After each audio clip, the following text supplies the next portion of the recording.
we're trying to focus on what are the things that we can do as different organizations working together collaboratively to move forward the conversation. What do we want to focus on? So with that, I will hand it over to Matt. Great. Thank you, Petra. Great to be here with all of you again, virtually, as we were talking about. Nice to hopefully look forward to 2022 with more in person, but not all quite there yet, and we can still get a lot done on Zoom. It looks like we've got not quite the same number of people we've had in the past couple of sessions, but that means those of you who showed up are just going to have a lot more say in kind of the final part. This is really the third of 3 workshops to determine these collective goals, and so our hope is that we all kind of leave today with a pretty good sense of what those goals are going to be what those goals are going to be for San Mateo County. And basically how Thrive and Petra and others on this call are going to support that and moving forward. So I'm going to go over just take a very quick overview of kind of how we've arrived at this point, and the majority of our time is going to be discussing these potential goals and just having you help craft and shape those into what you want to see happen in San Mateo County. Let me go ahead and share my screen.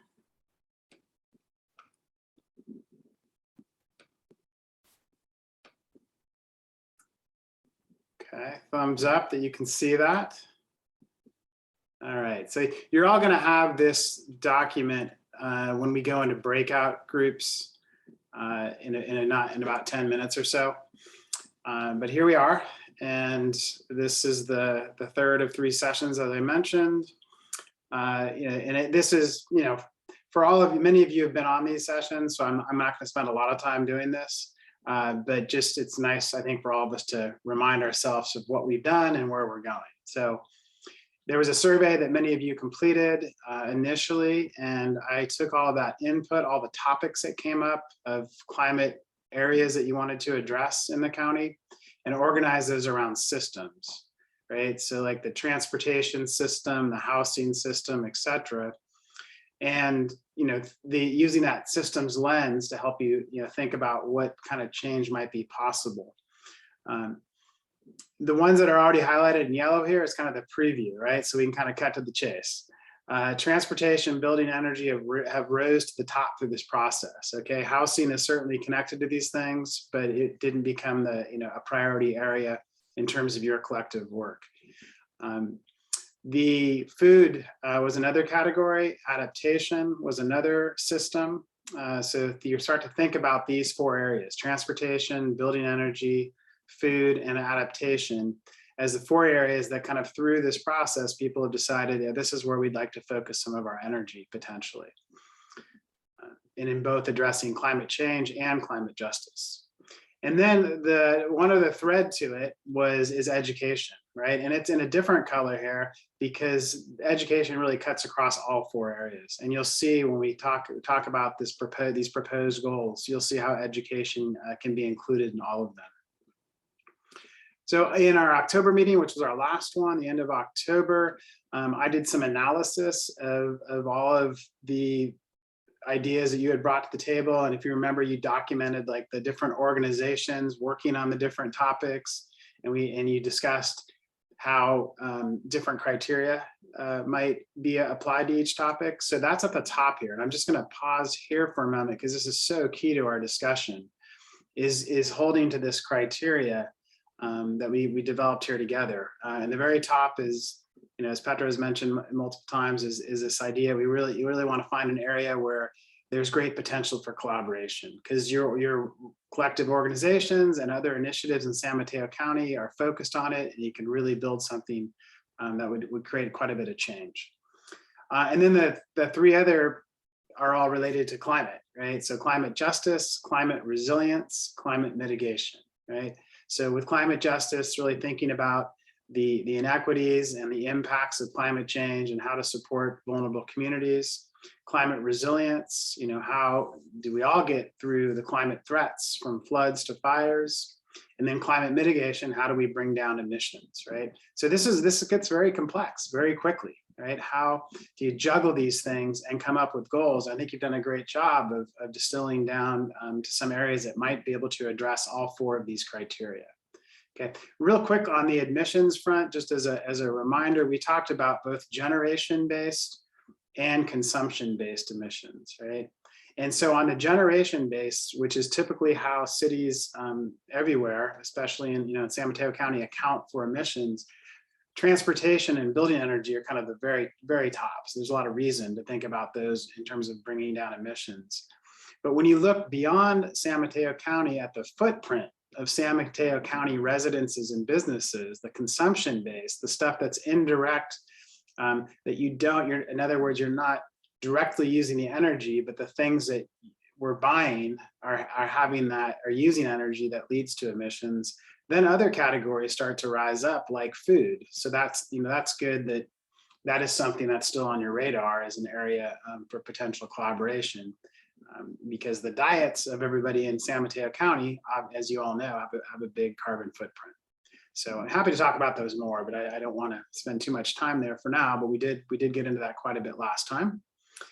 And then at the end of the last meeting, we had a live poll, and that really narrowed things down to the topics I've already highlighted for you, which, at the top of this chart, it may be a little hard for you to read, but I think we have sent this out in the notes and so forth. But at the very top, bicycle and pedestrian infrastructure, public transit infrastructure had a lot of interest based on that criteria and people talking about it in the last meeting. And electrification with buildings had a lot. Adaptation with protection from heat, protection from floods, food, and then education as well. So the ones that I've already mentioned kind of rose to the top in this ranking. So that I took that information and met with program committee as well to draft collective climate goals. Okay, so this is like the proposition for today is for you to respond to these and to determine, are these the right goals for what you want to do collectively, and not just your organization, but scanning, what's possible in San Mateo County. So the proposed overarching goal tries to bring these things together. And that is right here at the top: address the climate emergency and advance health equity and racial justice across San Mateo County through systemic change in transportation, building energy, food, adaptation, and education. Right, so that's a big idea, and that should feel kind of big to you. Because like, well, wow, how are we going to do all that? Of course, breaking this down over time, but having something to really stretch towards can be very valuable.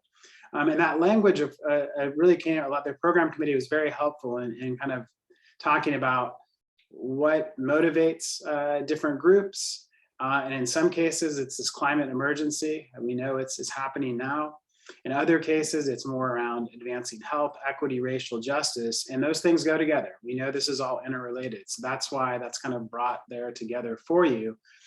And then the other specification there is, as we get into the goals that you'll see below, think about how these goals are framed in this way, right? That each goal below refers to what San Mateo County stakeholders will collectively do. Organizations will collaborate around a goal and determine how they will work towards it. Okay, so this is not laying out a roadmap. This is not laying out specific things you're going to work on. It's just saying, yes, this is the goal that we want to work towards. There's a little graphic here. I don't want it to segue us too much, but you'll see this.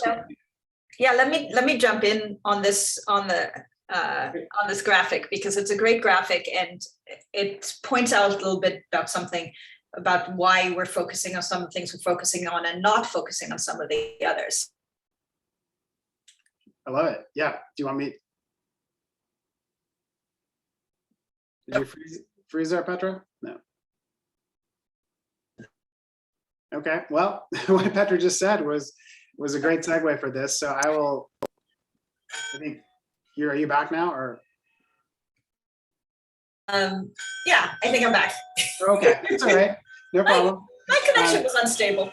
That's all right. That's all right. Like me. So Greenbelt Alliance's launch event is they've launched a new resilience playbook, which they worked on with a lot of different organizations.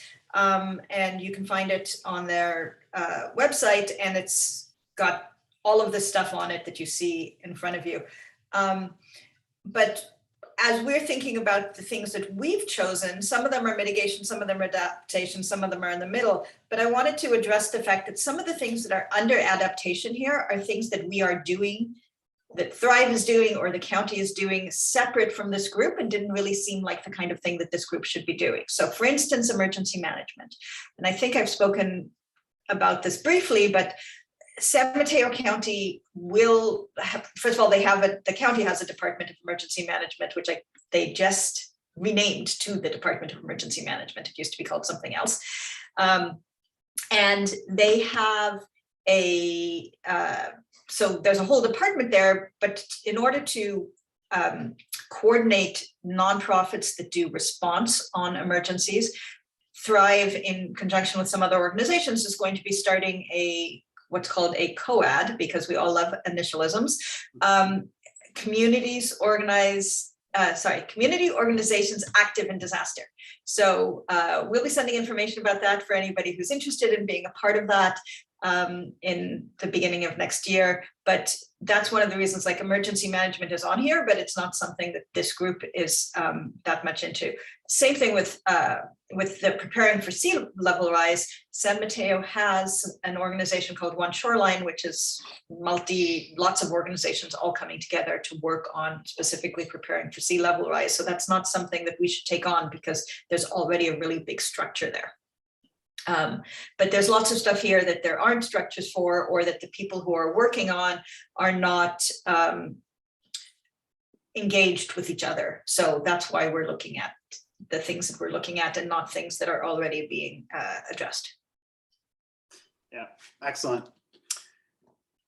Yeah, and so, right, this is a good thing a graphic to refer back to today as you discuss the different goals and think about, that Venn diagram. There's only a few things that really overlap, according to this, with mitigation and adaptation. I think you can challenge that in your discussions. And of course, thinking about how climate justice plays across these. As Petra just mentioned, some of the adaptation pieces are still in the mix for goals for all of you. Not so much because there's not a big initiative or group working on it, but because of the climate justice aspect and groups being left out. So, all right, so let's look at these before you decide. And this is, you're going to vote with your digital feet in just a moment here. We're hoping that every group, will have at least a few people in it. But I've already kind of highlighted for you adaptation, building energy, transportation, and food as 4 areas. And so you're going to choose one of the 4 areas, relative to your interest or what your organization does, where you think you'd like to contribute and help shape these goals. So here we go with adaptation. I don't think I'll read through all of these for every single one, but I'll do this one just since it's the first one. And then I encourage you, when you get in your groups, to definitely take time to do this before you jump in. But the way these are all organized, first of all, next to the title is all related initiatives. And this actually highlights what Petra was just talking about, which is there are a lot of initiatives related to adaptation going on in San Mateo County. Are they working well? Are they doing what they need to? That's for you to decide, but they're out there. And you can think of this as potential power. This is potential collaboration. Well, heck, we could join these initiatives and we could really help make it happen in the right way. So the goals that arose from kind of your discussions so far and language I tried to shape from that is quite simple here. Protect vulnerable communities from heat, flooding, and sea level rise. And I mentioned there's a related education goal in every one. So in this case, it's protect vulnerable schools from heat, flooding, and sea level rise. And this is on the radar, by the way, of what's up above, which is the Sustainable and Climate Ready Schools Partnership Network that's taking place in the Office of Education. So there's that strand is part of what they're thinking about. Then what's this criteria? Just to make sure it's what, when you get into your groups, you know what this criteria is referring to. So if I take the top goal there, protect vulnerable communities, the votes refer to that last meeting, how many votes there were from people saying this should be a priority. So there were 4 for protection from heat, there were 5 for protection from flooding and sea level rise. So if you put that together, that was 9 votes as out of 17 people who were voting at the end of that meeting. And then organizations from our first analysis in the first meeting, it was determined that there were roughly 6 organizations working on protection from heat and 5 working on protection from flooding and sea level rise. So there's some evidence there that there's potential for collaboration. And then from the discussion and from the notes and the different planning tools, it was recognized that this is certainly about climate justice and about climate resilience. Okay, there wasn't necessarily a climate mitigation aspect to it, but let's say if your group decided, wait a minute, there really is something here for climate mitigation, you could simply just type it in and maybe explain a little bit like where it is. This is your document to work with. You're all going to have edit access to work around. The last thing you'll notice is that the bottom, there's 2 rows here that are empty. Okay, that's the absolute limit. Do not have more than 4 goals. You might just stick with the 2, because remember, we're not trying to get too specific here. These should be fairly broad goals that give you a direction of where you want to go. But you do have, if you feel like there's some things that are really missing here that are important that could address the criteria, then you certainly feel free to add that and to kind of pitch that to the rest of the group as something that you'll do. So you'll go in your groups for about 30 minutes, then you'll come out and present what you've come up with and basically make your case for why the county should move forward with that area and with those goals. Okay, so the same format is true for building energy. Again, if you choose building energy, please, when you get into your groups, take a couple minutes to kind of read over it first. And I'll just highlight again, like you'll see from the initial discussions and thinking about this, all of these were just kind of thought of as climate mitigation, not so much anything to do with resilience, or I shouldn't say anything, but not much to do with resilience or justice. Now your group might start to talk about this. We want to really address justice more through this goal. So how might we change this, or how might we add another goal that makes us a little bit more about climate justice as an important criteria? Okay, so here is food, and so each page has got its own. Again, there's a little space if you want to add a goal, and then transportation. Okay, so those four choices, education built into all of them.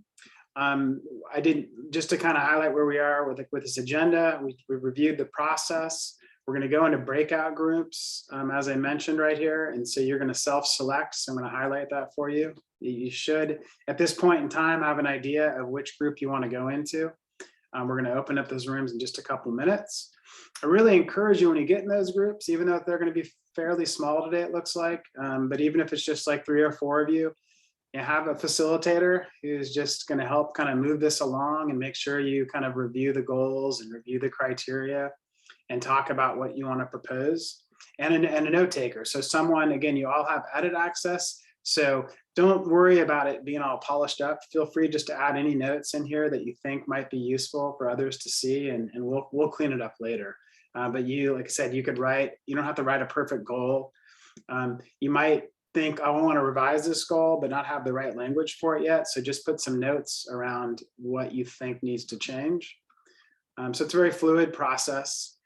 And so the main part of it is right here, is what I just said, which is review the goal, discuss how it meets the criteria. So really do try to keep that criteria in the forefront, and there suggest revisions. What's going to meet this criteria, but also what's going to have broad appeal. A big part of this is winning over many other organizations that aren't so focused on climate, right? Winning over residents. So what you might want to change the goal so it has more appeal to more people.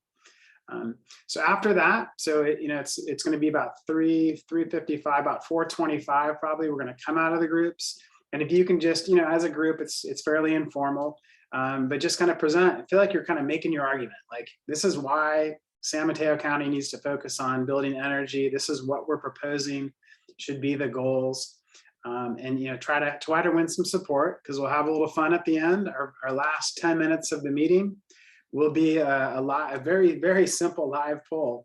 Well, you'll basically rank these 4 goal areas or systems. I mean, definitely, think about these as systems in order of their potential for collaboration and advocacy efforts to address climate change and climate justice in San Mateo County. So if you can kind of keep that in mind, you're trying to make, your breakout group's going to try to make an argument as to why your goal area should be at the top.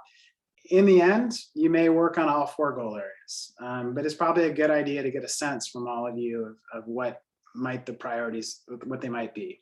So as you go into your groups in just a moment, the 2 tools from our past meetings that have all that detailed information from your input and the analysis I did for you are listed right here on the bottom of the document. And then next steps. Petra, do you want to talk about next steps now, or do you want to do that at the end of the meeting? That's up to you. I actually think it might be fun to talk a little about next steps now, so you have that in mind.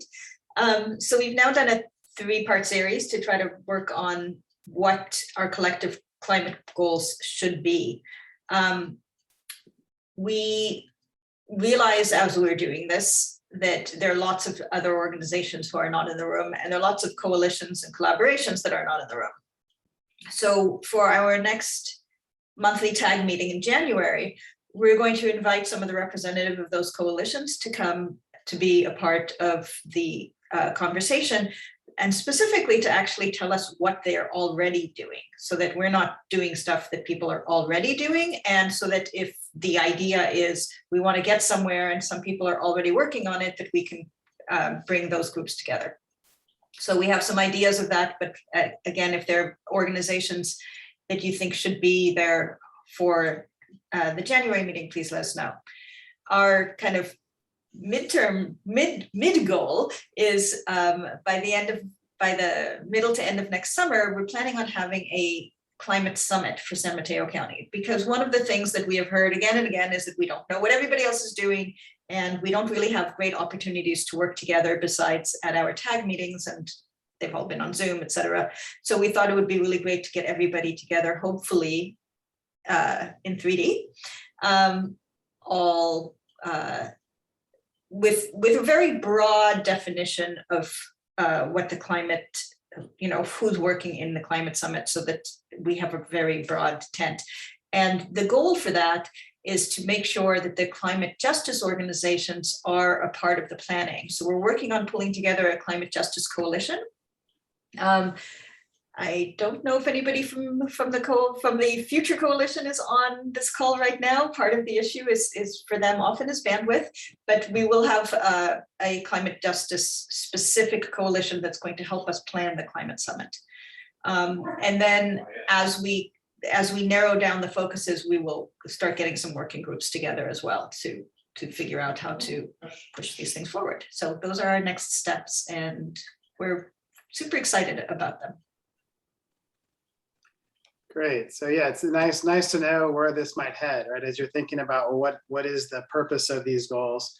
I think Petra's laid out some ideas for you, and of course it's open for discussion. So as you come out of breakout groups, we can talk openly about like where do you see this all going, and those are some ideas to be thinking about.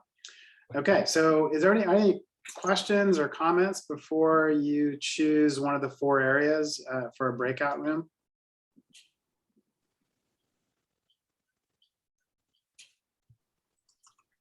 Okay, so Vanessa's going to have you put the link to the document in there already? Or sorry, did I just say, I meant to say Michelle. I apologize. Yes, there it is. Okay, so that document gives you edit access. And we'll go ahead and pop up the breakout rooms. And I think Michelle's got the setup where you can choose it, right?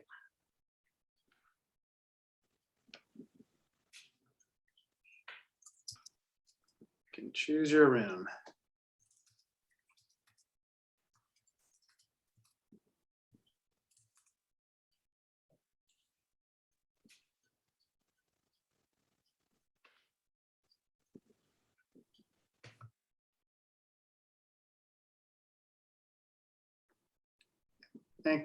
Yep, here we go. Get a few more here. Great.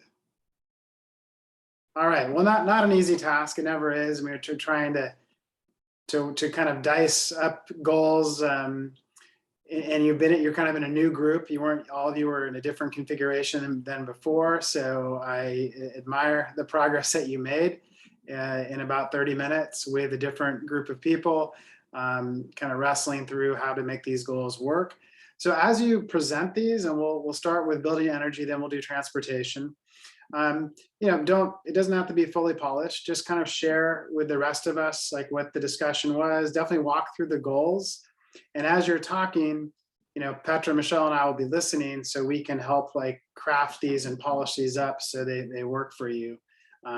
So just share like what goals you think are going to be the ones that you recommend, and how they address the different criteria we've talked about of collaboration, climate mitigation, climate resilience, climate justice. Just do the best you can to kind of connect those dots. And this is a group presentation, so anybody who was in the building energy group, maybe one of you can lead off and kind of give us an overview, and then everybody, it'd be great to hear from everybody if possible. We'll do this for like the next 15-20 minutes between the two groups. So I think it's easier if you can actually see, we can all look at the same thing. So here we are. And so building energy, who would like to lead that group off there?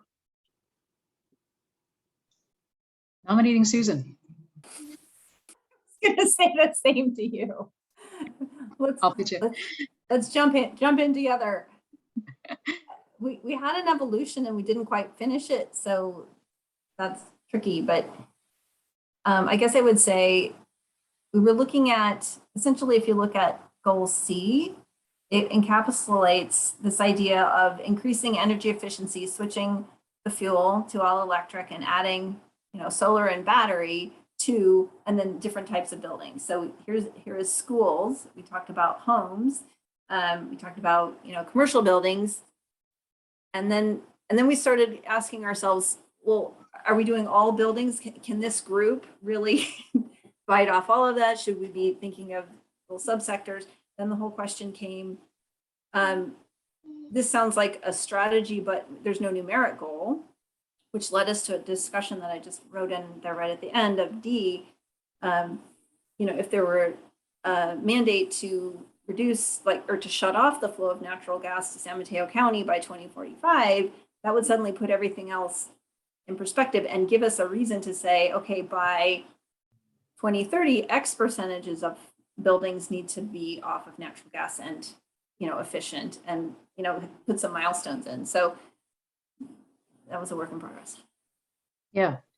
And to add on to that, this is, obviously this group isn't going to go out and, with hammers and wrenches and so on and actually retrofit these buildings. This is really an advocacy goal.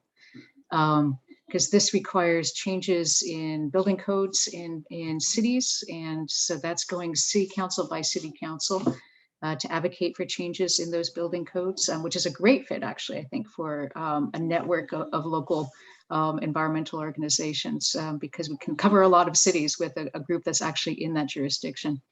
And that's really what it's going to take, because local cities are who have jurisdiction over a lot of this.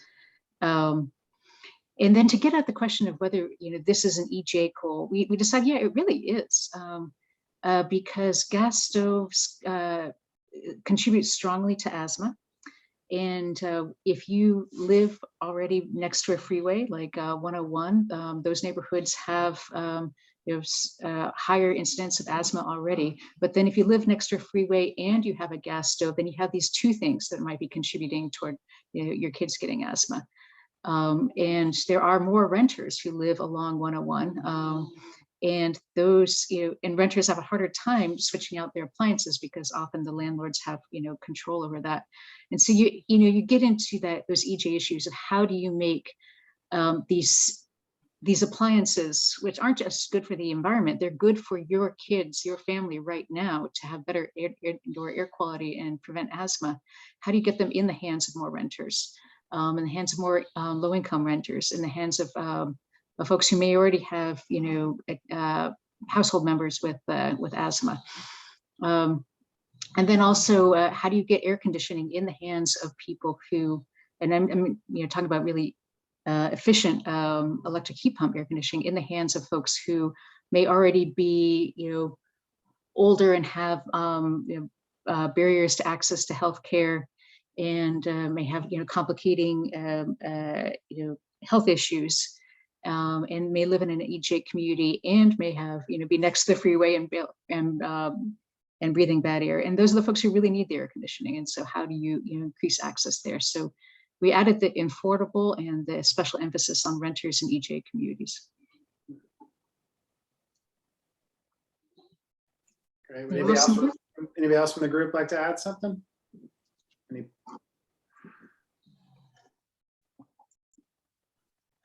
To clarify, Susan, C is C meant to replace others, or is it its own thing? I know you mentioned it wasn't necessarily just schools. How would you like, or what, any of you, what do you think about, what are the goals that you'd like to see fall out of this?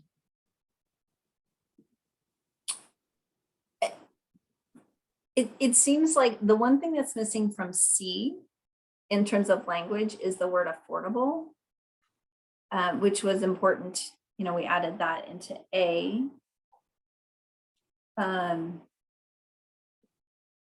Yeah, and I think, you could take C, but then break it out and say to schools, homes, businesses, like you could apply that. And we didn't quite get to where would groups focus? Of course, we would want all buildings to have this, but is that realistic as a focus? Mm-hmm. We didn't get there. Okay. Right.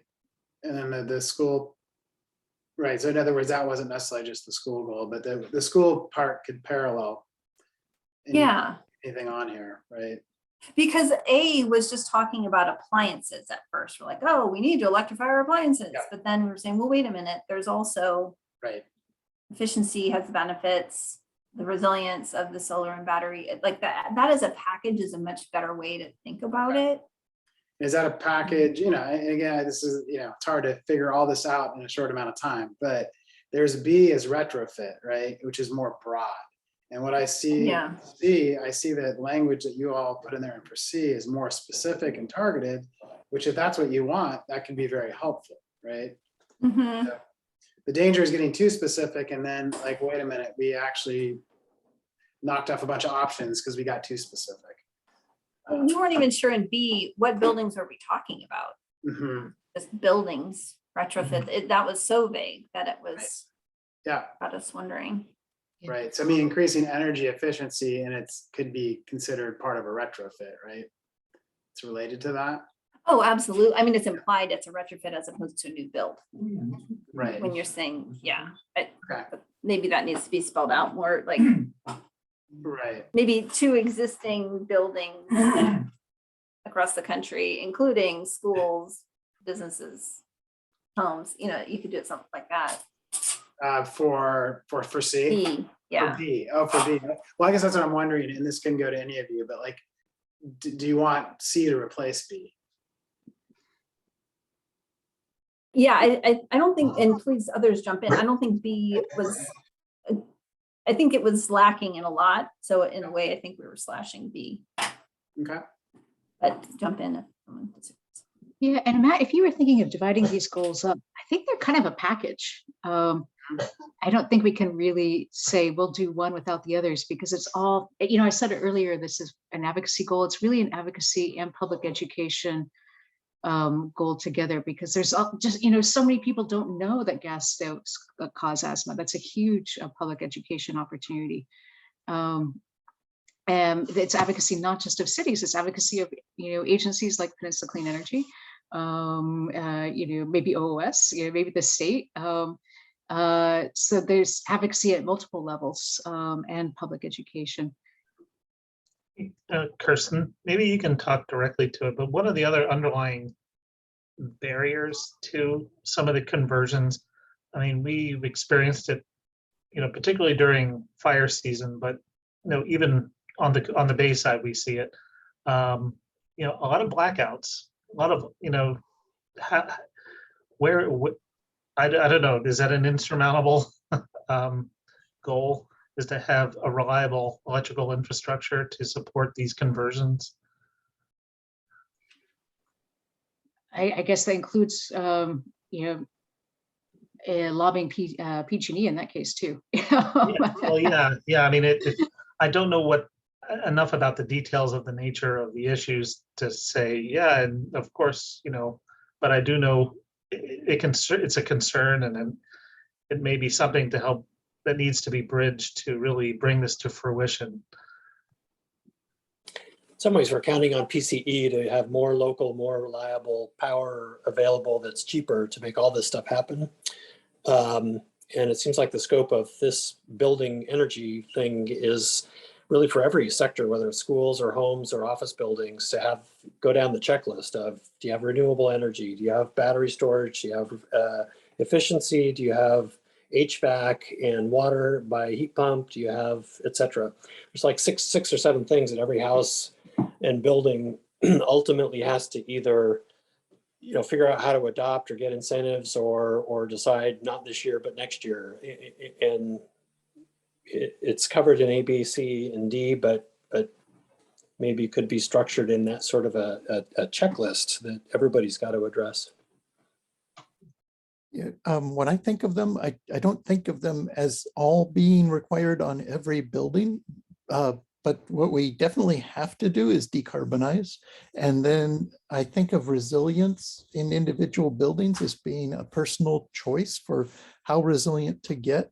So we don't have to require people get to our level of resilience. They can do what they want.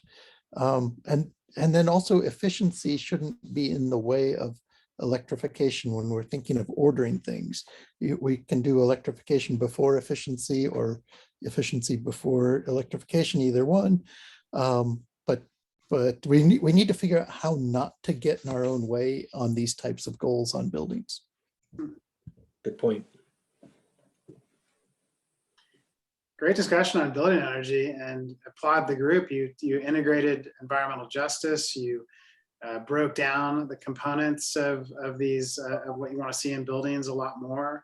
And you talked about the end of flow of natural gas, kind of a big, ambitious goal that might, tie all these things together. So I think you definitely moved this along. We can come back to, we can let that simmer just a little bit, but I want to make sure the transportation group has adequate time to present as well. So would somebody from the transportation group like to talk about where you've gone with the goals?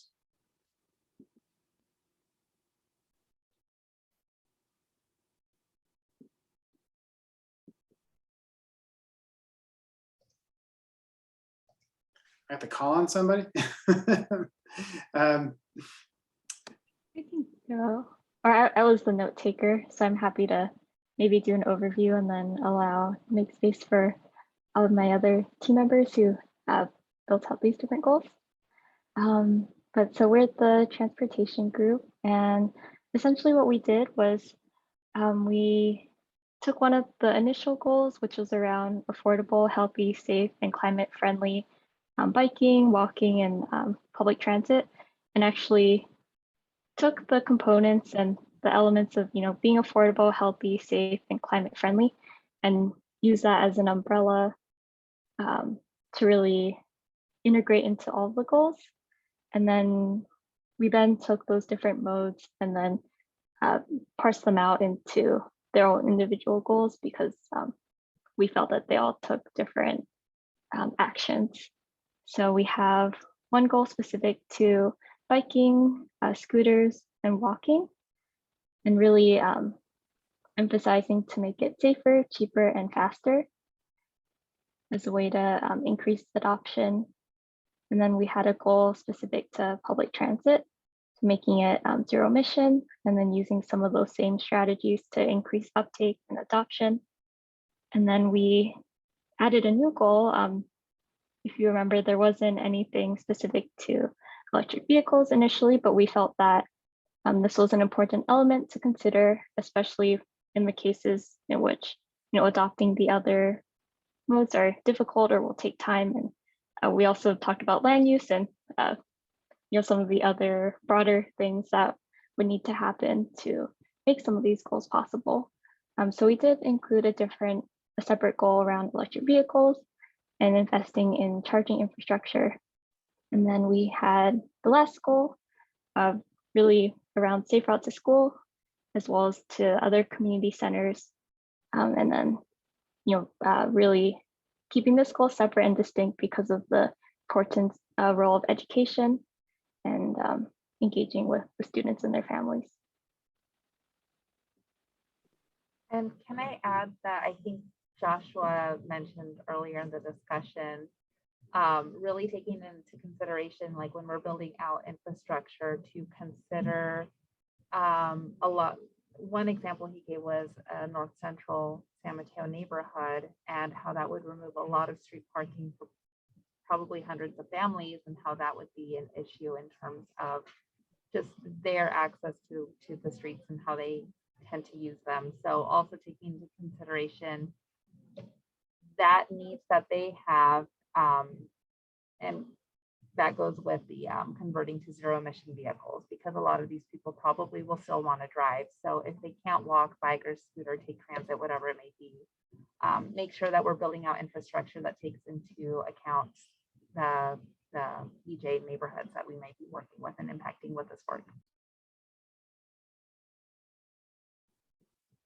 And Joshua, if you want to add to that, sorry, I don't know if I got everything. That was great. I thought you captured that pretty well. Thank you. Yeah, good. Team Vanessa here, right? Both, both of you. Great. Any questions or other comments about transportation? Kind of broke it up. I think you broke up the biking, scooting, walking as like the active transportation, and gave some more helpful language in that area. And then the transit, is there something that needs to be added there where it's one is converting the fleet to zero emission, just like personal vehicles. And it says increase uptake. Do you want something there that talks about infrastructure for public transit? Kind of like what Vanessa mentioned, like making that also reliable. And Vanessa mentioned, I think, safety on that one. So that was one aspect. And then Joshua was talking about, is it really feasible? Does the public transit go at the time and place that you need it to go to? If you can't get to the meeting you need to get to on the train, well, the train's no use to you. And affordability kind of goes with the justice piece of it. Right. Thank you. Yeah, I think a lot of it had to do with timeframes for transforming habits, I guess, or just expectations. I don't know, COVID was maybe a rare opportunity to force people into a particular mode of operation where we're having to use more of a carrot. So yeah, I think there's different timeframes for these goals that they may be addressing. Thank you, Josh. And as you said, you both highlighted all too that you wanted to make sure this kind of a complete transportation package and make sure that the EVs were included as an important strategy. And that's fine. I mean, as a group, you can recognize that other things are happening, or you can say we want to present like comprehensive goals, and you definitely have worked in that direction. Great. I'll just, we're going to go back to the looking, get off the screen share in just a second here. As you're thinking about, transportation, kind of moving this forward in this form, polish it up. There was food, there was adaptation as well. But then we've got the building energy, of course, it's been pretty well fleshed out. And that's something to think about. There were a couple of you who went, it was interesting to watch, who went to adaptation and food and then realized, wait a minute, I'm the only person here. So then went to another group. So I don't want to just like say suddenly food and adaptation have nothing to do with the goals that you want, because the previous two sessions led to those being goals. So I think, and I'll defer to Petra as well here too in our last few minutes together. Just talking overall, like, Petra had presented some next steps ideas with future meetings for this group and a summit. Moving forward with building energy, transportation, maybe food, maybe adaptation. What are some comments, questions that you have? Well, on the adaptation front, yesterday, our district straddles both San Mateo and Santa Clara counties, and yesterday actually, San Mateo County started with it first through the Office of Sustainability, was their climate collaborative.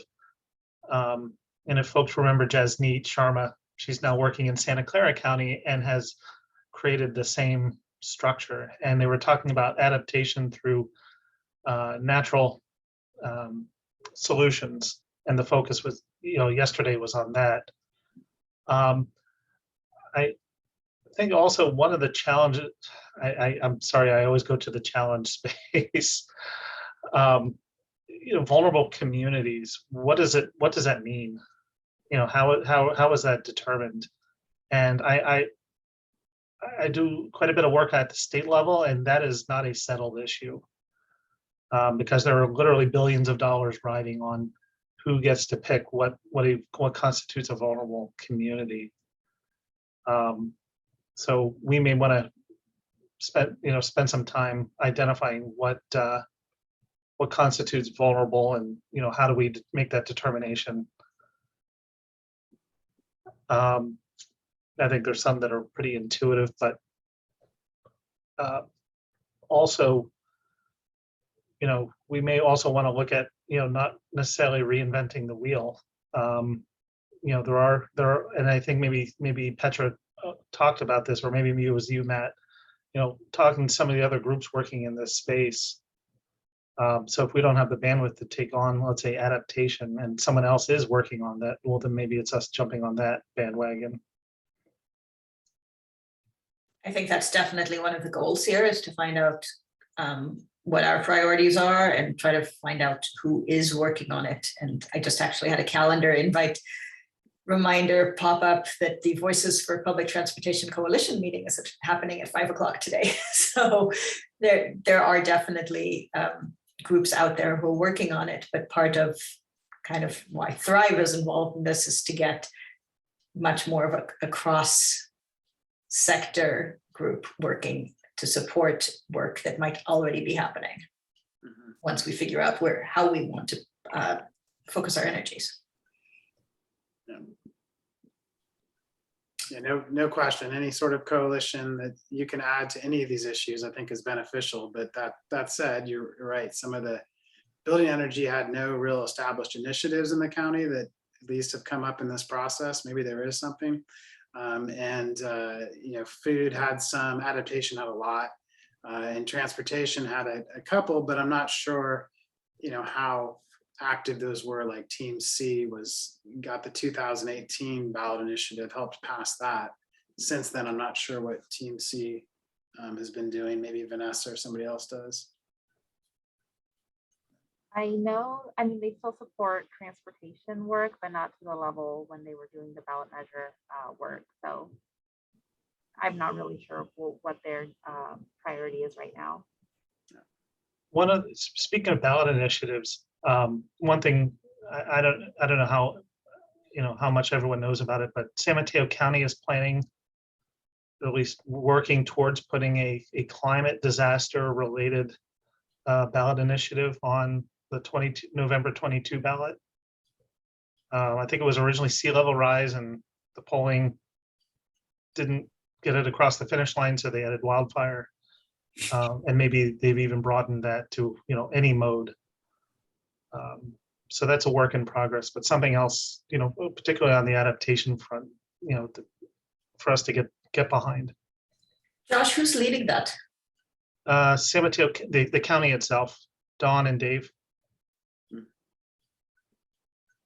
I think that's a theme that I'd highlight, is where we should look when we have that session with other groups, especially toward tipping points. Where are the tipping points where we can move faster on reducing emissions, like the conversion from non-emitting transportation, or more scale in terms of building conversions would be examples. But in adaptation, some of the seawall raising, like Foster City comes to mind, is targeting, I think it's 10 to 12 feet.